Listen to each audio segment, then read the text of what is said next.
નમસ્તે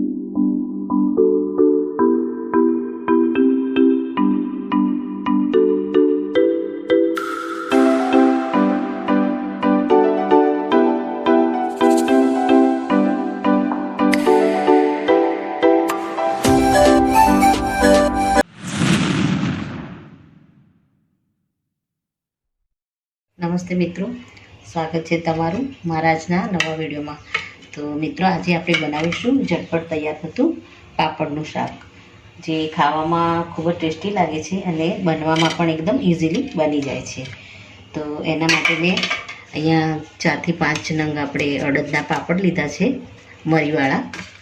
એને આપણે લઈ લઈશું અને અહીંયા મેં 2 મોટા ટામેટાં લીધા છે, 2 ડુંગળી અને 5 થી 7 આપણે લસણની કળી લેવાની છે અને મરચાંને આપણે 2 મિનિટ માટે ગરમ પાણીમાં આ રીતે પલાળી દેવાના છે। તો આપણે સૌ પહેલાં તો ટામેટાં અને ડુંગળીને આપણે સમારી લઈશું। તો મિત્રો, આપણે ડુંગળી અને ટામેટાં એકદમ આપણે સારી રીતે ઝીણા ઝીણા સમારી દીધા છે। તો હવે આપણે પાપડને શેકવાની શરૂઆત કરીશું। તો આપણે સૌપ્રથમ પાપડને શેકી લઈશું નોનસ્ટિક ઉપર।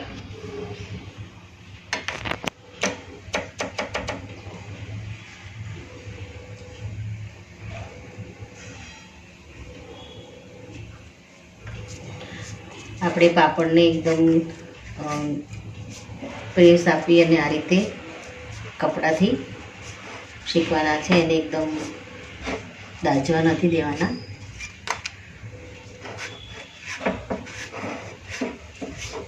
આ રીતે તમે શેકશો તો ચારે તરફથી એકદમ સારી રીતે આપણા પાપડ શેકાઈ જશે અને એમાં કાળા ડાઘ પણ વધારે નહીં પડે।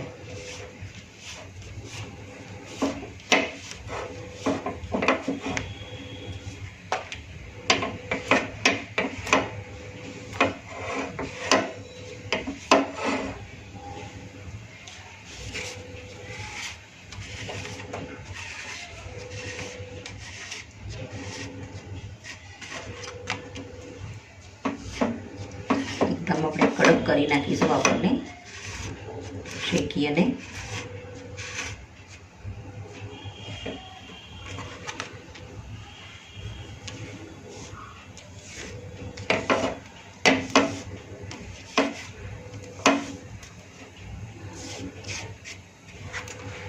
તો મિત્રો, તમે જોઈ શકો છો આપણો જે પાપડ છે એ સારી રીતે એકદમ સરસ શેકાઈ ગયો છે અને એમાં દાગ પણ વધારે નથી પડ્યા। આ રીતે આપણે બધા જ પાપડને વારાફરતી શેકી લઈશું।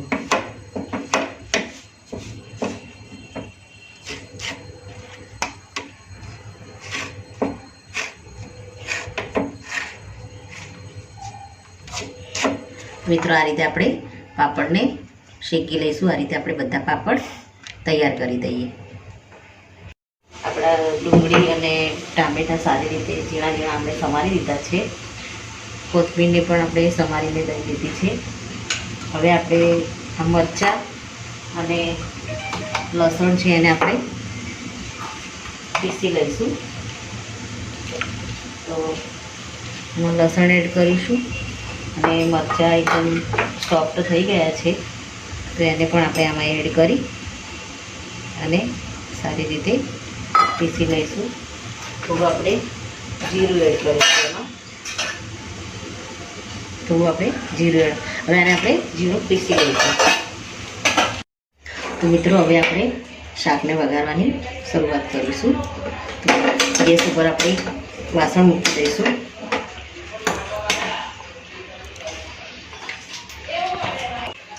તો મિત્રો, આપણે ગેસ ઉપર કઢાઈ મૂકી દીધી છે। તો પ્રથમ આપણે થોડું જીરું એડ કરીશું, એમાં આપણે જરૂર મુજબ તેલ લઈ લઈશું।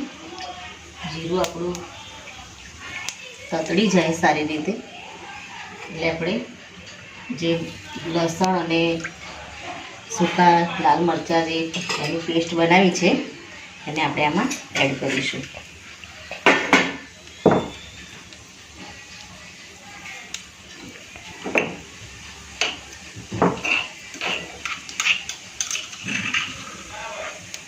આપણે જીરું સારી રીતે આવી જાય ત્યારબાદ આપણે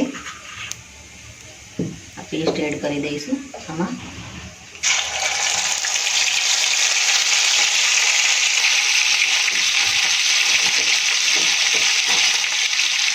ત્યારબાદ આપણે બધી તમારી ડુંગળી અને ટામેટાને પણ આપણે આમાં એડ કરીશું.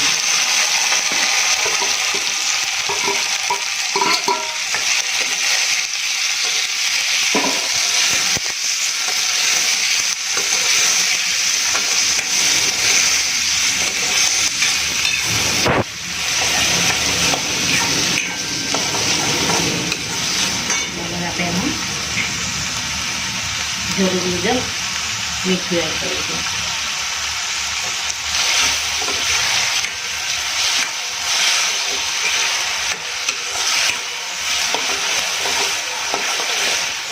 મિત્રો આપણે ટામેટા અને ડુંગળીના ભાગમાં મીઠું એડ કરીશું કારણ કે પાપડમાં પણ ઓલરેડી મીઠું હોય જ છે. તો મીઠું નાખતી વખતે પહેલાં થોડું ઓછું નાખવાનું. આપણે આને હાઈ ફ્લેમ ઉપર આ રીતે કન્ટિન્યુ થવા દઈશું. આપણે 1 ચમચી હળદર એડ કરીશું. 1 ચમચી આપણે આમાં ધાણાની પાવડર એડ કરીશું અને ગરમ મસાલો અડધી ચમચી એડ કરીશું.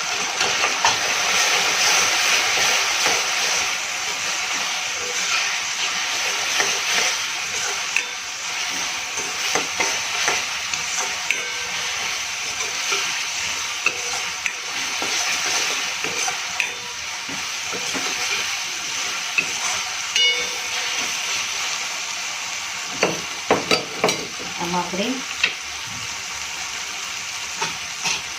તીખા મરચાં 2 લાલ આપણે પીસીને નાખ્યા છે તો મરચું થોડું ઓછું એડ કરીશું. નાની ચમચી આપણે કાશ્મીરી મરચું લઈ લઈશું કલર માટે.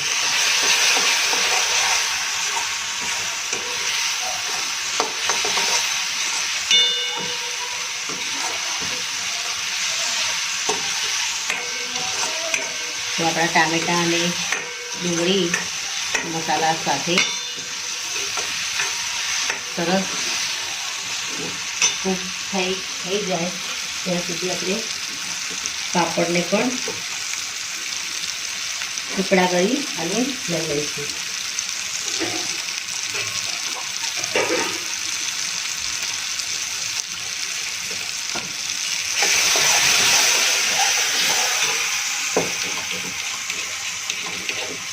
આપણે આમાં થોડું પાણી એડ કરી દઈશું જેથી કરીને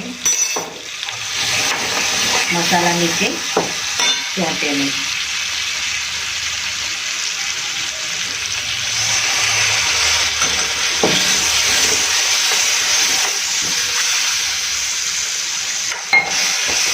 ટામેટા અને ડુંગળી આપણા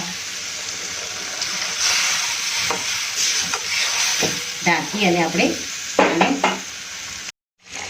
મિત્રો આપણે આમાં જરૂર પૂરતું પાણી એડ કરી દીધું છે. હવે આને ઢાંકી અને આપણે મીડિયમ ગેસ ઉપર થવા દઈશું અને પાપડને આપણે મીડિયમ સાઈઝના ટુકડા કરી લઈશું. મિત્રો આપણે પાપડને ગ્રેવી આપણી ટામેટાં અને ડુંગળી સારી રીતે થાય ત્યાં સુધી આપણે આ રીતે મીડિયમ સાઈઝના આના ટુકડા કરી લઈશું કારણ કે અંદર નાખીશું એટલે ઓલરેડી આ એકદમ સોફ્ટ થઈ જશે. એટલે આપણે મીડિયમ સાઈઝના જ આ રીતે ટુકડા કરીશું. મિત્રો આપણે હવે આની અંદર પાપડ એડ કરી દઈશું.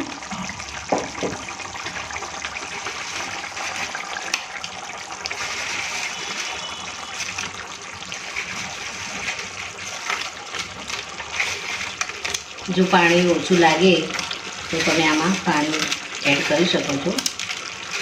પણ આને ઢાંકી અને આપણે પકવીશું તો એકદમ આસાનીથી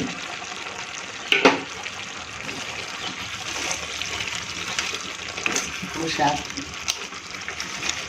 તૈયાર થઈ જશે. અને આપણે બધા મસાલાને પાપડ સાથે આપણે આ રીતે મિલાવી દેવાનું છે.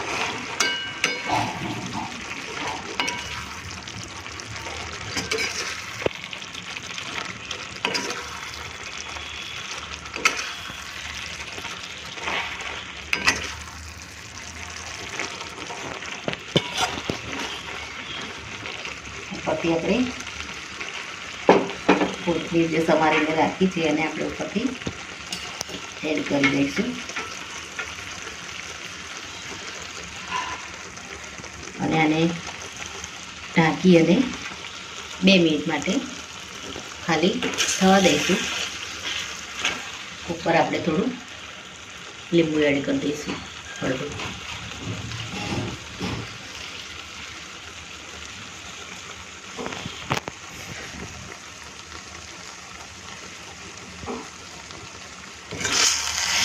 તો મિત્રો આપણું શાક રેડી છે. 2 મિનિટ પછી આને સર્વ કરી લઈશું.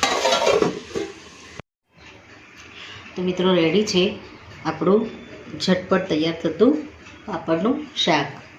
આને આપણે ઉપર કોથમીર નાખી અને ગાર્નિશ કરી દઈશું. તો મિત્રો મારો આ વિડીયો અહીંયા પૂરો થાય છે. જો વિડીયો તમને ગમ્યો હોય તો લાઈક કરજો, શેર કરજો અને તમારી ચેનલ દેશી સ્પૂનને સબસ્ક્રાઈબ જરૂરથી કરજો અને કમેન્ટમાં જરૂરથી લખજો કે મારું આ પાપડના શાકની રેસીપી તમને કેવી લાગી. ફરી મળીશું એક નવા વિડીયો સાથે. ત્યાં સુધી આવજો મિત્રો. Thank you.